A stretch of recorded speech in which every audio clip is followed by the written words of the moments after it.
Nalagasan na naman tayo mga idol ng dalawang sisiw dahil sa walang tigil na pag-ulan. Kaya ngayong umaga ito, may dalawa na naman tayong namatay na sisiw at tanging isa na lang mga idol. Isa na lang ang natitira at ito ay medyo mahina na rin yung galawan niya, kaya siguradong baka bukas mamatay na rin to. Sana ay matiran tayo ng kahit isa lang. Ito, mabuhay sana to kay paubos. Unti-unting naubos yung mga sisiw natin at wala atang matitira. Kompleto naman sila sa gamot, kaso lang dahil nga sa panahon o klima na di natigil ang ulan at medyo malamig. So ito mga kalagalag, ang dalawang sisiw natin na namatay ngayon. Ito ay lilibing natin mamaya. Sayang mga idol yung mga sisiw natin na pure labuyo.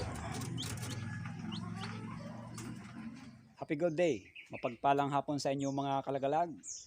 At yun nga, kahapon ay nalagasan tayo ng dalawang sisiw na naman. At itong kinabukasan, ngayong hapon naman ay namatay na rin yung isa, yung nakitirang sisiw na lambing. At nilibing ko na sila kanina, pinagsasabay ko na yung tatlo. Kaya medyo malungkot nga dahil binigyan natin ng oras at talagang yung attention natin nandun sa pagpapalaki sa kanila. Kaso wala nga tayong magawa mga kalagalag dahil nga sa nangyari na madalas na ulan at medyo malamig yung panahon. Doon sila bumagsak yung resistensya nila kahit kompleto tayo sa gamot. Ang nangyari ngayon, si Lambing at si Lahar ay pinagsama ko ulit sa isang kulungan. Kung sakali man sila ay mangitlog, ay siguro pang konsumo na lang muna. At balak ulit ko na next year sa 2005, mga February, dahil yun ang panahon ng pagsisimula ng tag-init mga idol.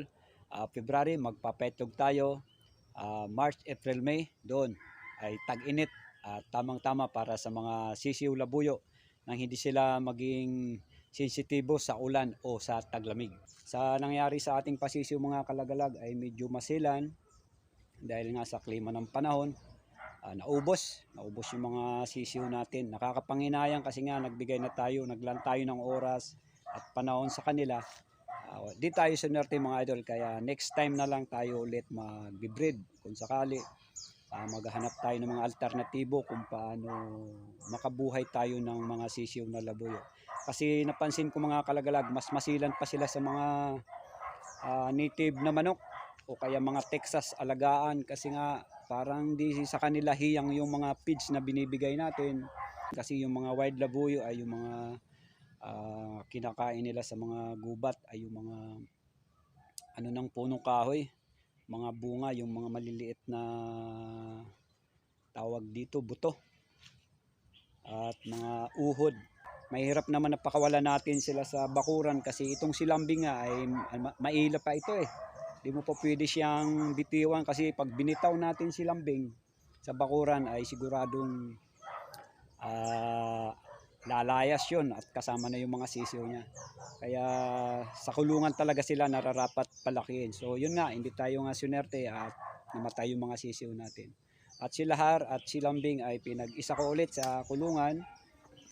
Pataba muna si Lambing kasi nangayayat siya nung mga paglimlim niya. At baka sakali next time mga idol ay makatsamba na tayo, palari na tayo na makapagpalaki ng mga sisiw na labuyo.